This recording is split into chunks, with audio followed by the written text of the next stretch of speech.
एक घंटे की कीमत। आपके आंखों में आंसू आ जाएंगे।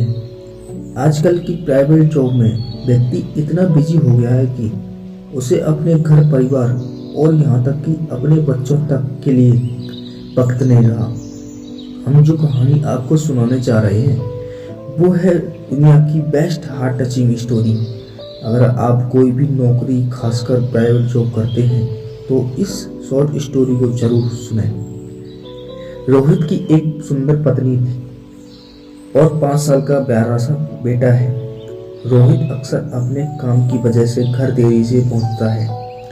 ज़्यादातर जब वह घर पहुंचता है तो थका हुआ होता है या परेशान होता है। इससे उसके घर वाले भी काफ़ी परेशान रहते हैं। लेकिन क्या करें, प्राइवेट जॉब तो ऐसी ही होती है, देर तक काम करना पड़ता है। एक दिन रोहित अपने काम से थका हारा घर पहुंचा और आधे ही सोफे पर लेट गया। तभी उसका 5 साल का बेटा उसके पास आया और बोला, पापा आप आज जल्दी आ गए, मेरे साथ खेलोगे? रोहित बहुत थका हुआ था। उसने साफ मना कर दिया और अपने बेटे को जाकर सोने के लिए कहा। बेटे ने फिर जिद करते हुए कहा, पापा मेरे साथ ड्राइंग करो ना, पहले जब हम साथ में ड्राइंग करते थे तो कितना मजा आता था। इस बार रोहित ने उसे डांटकर अंदर कमरे में भेज दिया। लेकिन कुछ देर बाद रोहित अपने बेटे के कमरे में गया। उसका बेटा रो रहा था। रोहित ने अपने बेटे के सर पर हाथ फेंकते हुए कहा कि बेटा मैं बहुत थका हुआ था इसलिए गुस्से में डांट दिया। I am sorry. ये सुनते ही बेटा अपने बेड पर से उठकर बैठ गया और पूछा, पापा आप 1 घंटे में कितना कमाते हो?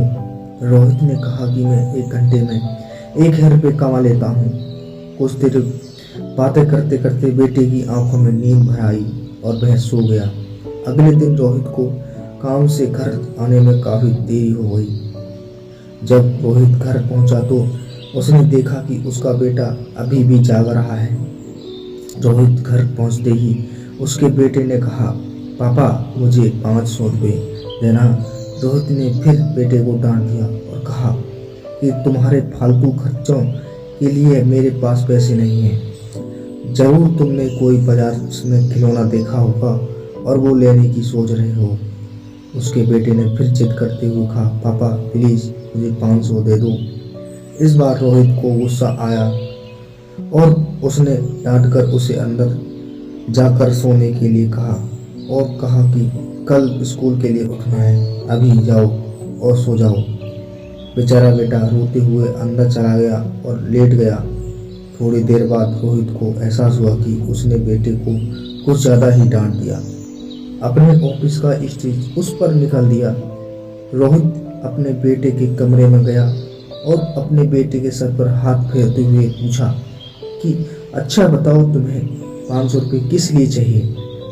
बेटा तुरंत उठकर बैठ गया और उसने कहा कि पहले मुझे 500 रुपये दो। रोहित ने जेब से निकालकर बेटे के हाथ में थमा दिए। बेटे ने अपने तकिए के नीचे से 500 रुपये और निकाले और अपने पापा को दे दिए। रोहित ने पूछा, जब तुम्हारे पास पहले ही 500 रुपये थे तो तुम मुझसे क्यों मांग रहे थे? रोहित के बेटे ने कहा, पापा आप 1 घंटे में 1000 रुपये कमाते हो, ये 1000 रुपये रख लो और कल अपने काम से 1 घंटा पहले आ जाना ताकि हम दोनों एक साथ ड्राइंग कर सकें। इतना सुनते ही रोहित की आंखों से पानी झलकने लगा और उसने बेटे को गले लगा लिया। उस दिन रोहित को एहसास हुआ कि जिंदगी की भागदौड़ में उसने क्या खोया है। दोस्तों ये कहानी सिर्फ रोहित और उसके बेटे की नहीं है बल्कि उस हम सब की है। ये मेरी विनती है कि आपने परिवार अपने बच्चों के लिए थोड़ा वक्त जरूर निकालें। वो मासूम सिर्फ आपका साथ चाहता है और अगर आप वो भी नहीं कर सकते तो क्या कर पाओगे? तो दोस्तों ये कहानी आपको कैसी लगी कमेंट करके जरूर बताएं। तो मिलते हैं इसी के साथ अगली कहानी में। तो हमारे चैनल को सब्सक्राइब जरूर कर लेना।